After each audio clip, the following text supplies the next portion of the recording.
Have you ever felt tricked? Have you ever felt trapped in a situation that was never of your own making?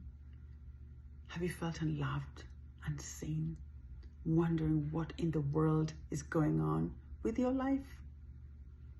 Well, I have a story for you, and hopefully it's going to uplift you today.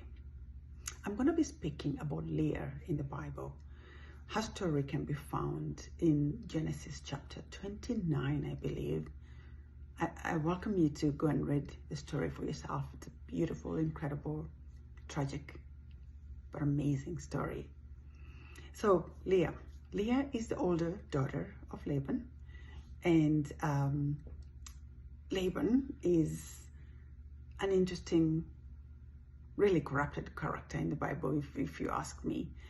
He's a trickster, a deceiver, I think fair to say. Jacob, his nephew, who's on the run from his brother Esau, whom he's just tricked. And so we have two deceivers really living together, which is, interesting. And while living there, he falls in love with Rachel, Laban's younger daughter, and goes ahead and asks for her hand in marriage. And Laban says, well, if you want to marry my daughter, then you need to work for me for 7 years. And Jacob says, sure enough, I'll do it. And so for 7 years, he works for his uncle Laban so that he can get to marry his beloved Rachel. Rachel is described as beautiful and having a good figure. And so after the 7 years, Laban throws a big feast for the wedding. And then in the night, the deceiver, Laban, sneaks in his older daughter, Leah, into Jacob's bed. Leah is described as not having a sparkle in her eye. I think that's another way of saying that she was plain and unattractive. And so when Jacob wakes up in the morning, he finds out that he spent the night and slept with Leah, not his beloved Rachel. And so he goes to his uncle and says, what have you done? I wanted Rachel, not Leah. Laban, the deceiver, goes ahead and says, look, in our custom, in our culture, younger daughters don't get married before the older daughters.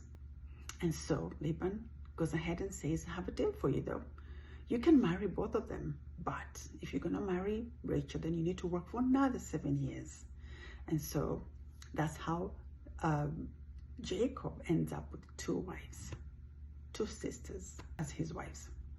One whom he loved dearly and one whom he did not love. And so who is Leah then? She's the unloved, plain, unattractive, older daughter of Laban, now first wife to Jacob. She's stuck in a messy, stinky situation that was not of her own doing. But God. This story is in the Bible, so you know that God's gonna show up. Now, wait for part 2.